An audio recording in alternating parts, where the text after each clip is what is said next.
So those for you who don't know me, that means Andrew Walker. I had an interesting life. Wasn't really into the drugs or the weed or anything, but I was big on the alcohol. Right there, that's my mom. That was Mother's Day, 2007. I was 12 years old. That's when my life changed. I was caught on fire, died 3 times. Seen God 3 times that day. Every time I saw him, he brought me back. Said, I'm not ready for you yet. So, where the ace bandage is, I don't know how you can zoom that in, but I don't know you can see that, can you? Where the ace bandage is my right side. That was a 4th degree burn. It was the worst. I went to Pittsburgh Burn Center in PA. It was one of the worst burns they ever seen in their life. That was a 4th degree burn. The middle of my face, where the nose and lips are, that was a 2nd degree burn, and then my left side was a 1st degree burn. There's my left side. That's first degree burn. And then the whole time I was up there for 6 months. So the whole time I'm up there, I thought there was a preacher up there, but my mom and dad said there was never a preacher up there praying with me or nothing. But there I'm at the bed rest. That was about a week to 2 weeks I was getting out of the hospital. I was going home. And I'm sitting there praying. But I remember some guy being there praying with me. My mom and them said there was no one was there. There was just my mom, my dad, and that was me. But I remember some guy being there with me. So, worst 6 months of my life, I would never wish that on nobody. I knew it was hard for my mom and them. I got healed. Everything healed by itself. Didn't take no skin grafts, no nothing. But after that, everything changed from there. I was like sort of a bad son, but we're all kids. We was kids. I mean, everybody's bad. So fast for 14, I started getting into smoking. Well, that's later. Started stealing mom's cigarettes, not listening. Got sent off at 14. I was sent off till 16. Got out, moved with my dad. Well, that was when at 12 I moved with my dad. That happened down in Kaiser. Started going to moms and all that, smoking and all that, and then my dad was always an alcoholic, a bad alcoholic. So I grew up with that, so I went into that at I think 16, maybe 15, 16, I started drinking heavily. So I quit school, dropped out, kept on getting fights, wouldn't listen. Wasn't taking my medicine. Then I took my medicine, then I stopped them because it wasn't working. Got sent off again. 17 years old, I ended up with the 1st degree assault, which is a felony. Did a year and 6 months. Did that, got out. Was good. Good for a little bit. 22 comes around.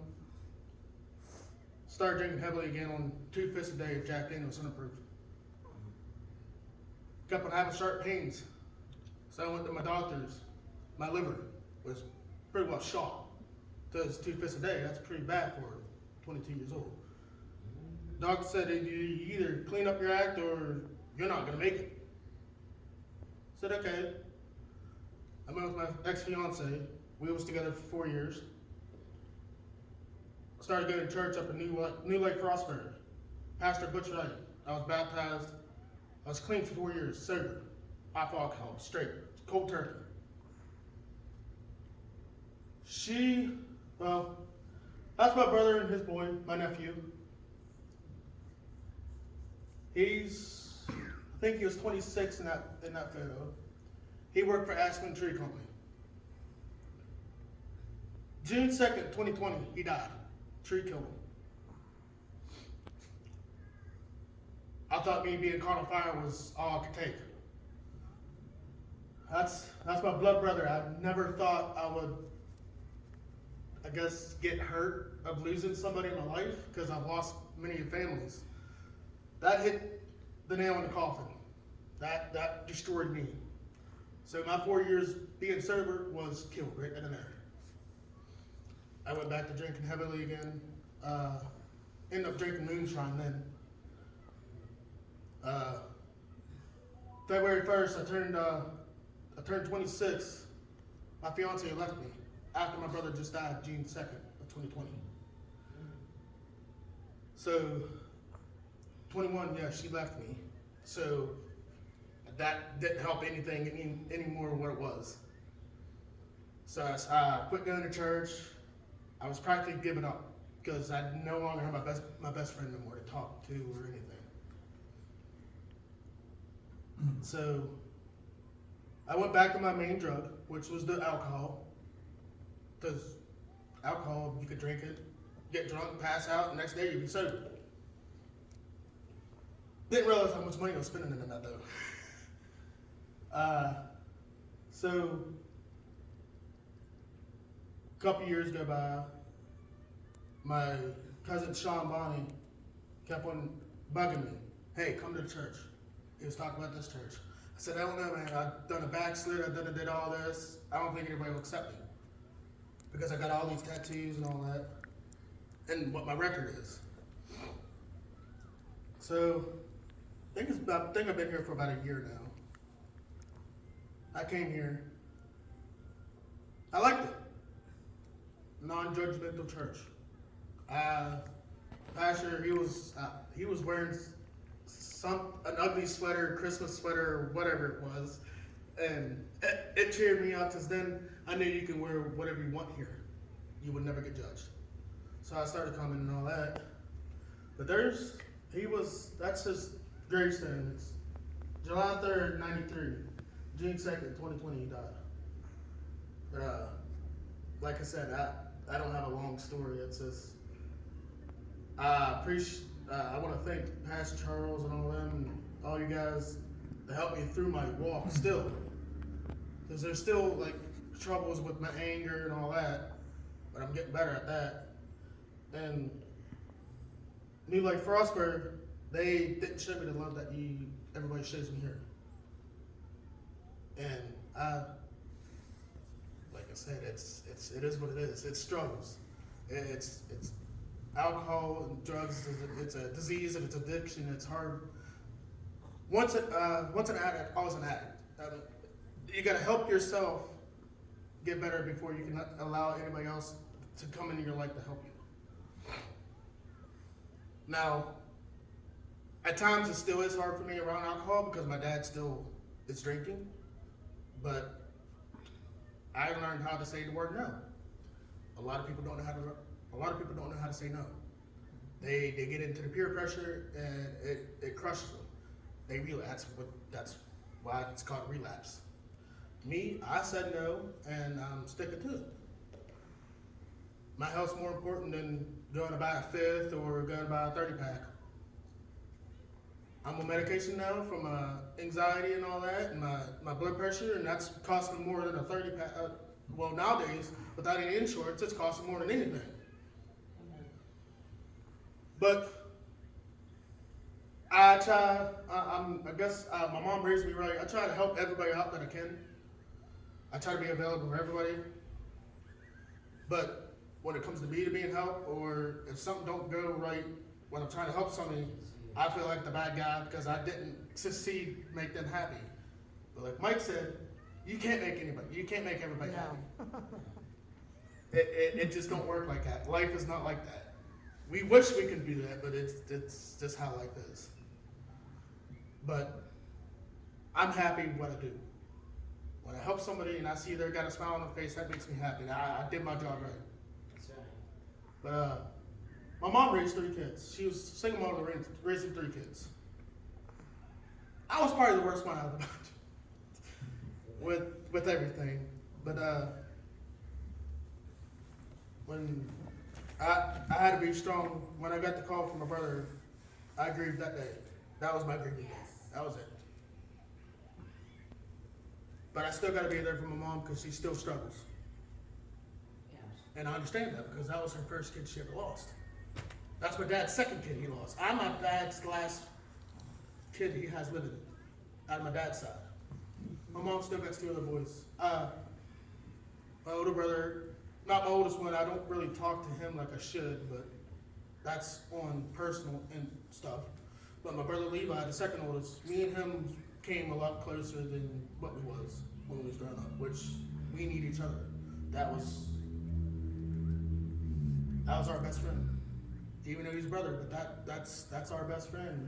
When he might have been 26, my brother Levi was 29, I was 25. If we had to do something or had a question for something, we went right to him. We asked him. He helped us out right then and there. Now we don't have him to go to no more. He was our safe home. But he's up there now. He came to my dream when he died, and he's up above us. But I struggled with a lot of different things. Anger problems, depression, anxiety. I wouldn't say manic. I wasn't manic. I'm depression too, which is, you can almost say manic, but I was never manic. Bipolar. And it was a struggle for me when I was growing up. It still is sometimes. If I get in my head, that's my worst demon I got. But the guys here, they're my family. They helped me out. Larry's not here, but there was one night I was drunker than a skunk. 3 sheets in the wind. And I came from Sandy's. And Pastor Charles here. Oh, was you here that night too? No. I was here till like 3. I wasn't here then.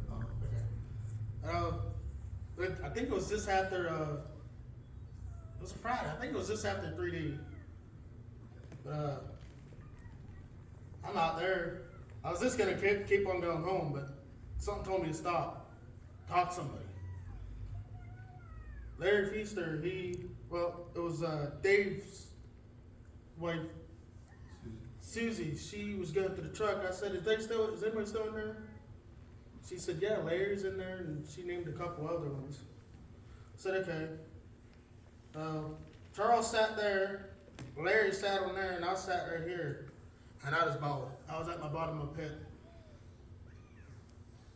And they stayed here till 3 a.m.